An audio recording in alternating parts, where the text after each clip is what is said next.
യേശു തമ്പുരാൻ 12 ശിഷ്യന്മാരെ അയച്ചവരോട് ആജ്ഞാപിച്ചു, ജാതികളുടെ അടുക്കൽ പോകാതെയും ശമര്യരുടെ പട്ടണത്തിൽ കിടക്കാതെയും ഇസ്രായേൽ ഗൃഹത്തിലെ കാണാതെ പോയ ആടുകളുടെ അടുക്കിലേക്ക് തന്നെ ചെല്ലുക.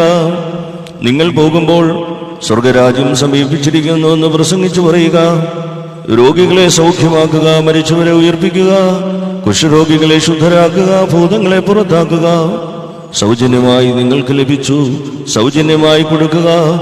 നിങ്ങളുടെ മടിശീലകളിൽ പൊന്നോ വെള്ളിയോ ചെമ്പോ വഴിക്ക് പൊക്കടമോ 2 ഉടുപ്പോ ചെരുപ്പോ വടിയോ കരുതരുത്. എന്തുകൊണ്ടെന്നാൽ വേലക്കാരൻ തന്റെ ആഹാരത്തിന് യോഗ്യനല്ലോ. ഏത് പട്ടണത്തിലും ഗ്രാമത്തിലും കിടക്കുമ്പോൾ അവിടെ യോഗ്യൻ ആരെന്ന് അന്വേഷിക്കുക. അവിടെ ഒന്ന് പുറപ്പെടുവോളം അവിടെ തന്നെ താമസിക്കുക. ആ വീട്ടിൽ പ്രവേശിക്കുമ്പോൾ അതിന് സമാധാനം ചൊല്ലുക.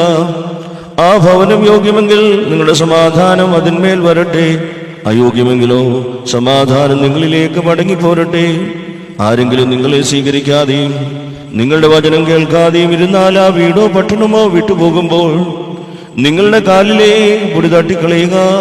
സത്യമായും ഞാൻ പറയുന്നു, ന്യായവിധി ദിവസത്തിൽ ആ പട്ടണത്തെക്കാൾ സൊദോമിരുടെയും ഗൊമോര്യരുടെയും ദേശത്തിന് ആശ്വാസമുണ്ടാകും. ചെന്നായിക്കൊണ്ട് നടുവിലേക്ക് ആടുകളെ പോലെ ഞാൻ നിങ്ങളെ അയക്കുന്നു. ആകയാൽ പാമ്പിനെ പോലെ ബുദ്ധിയുള്ളവരും പ്രാവിനെ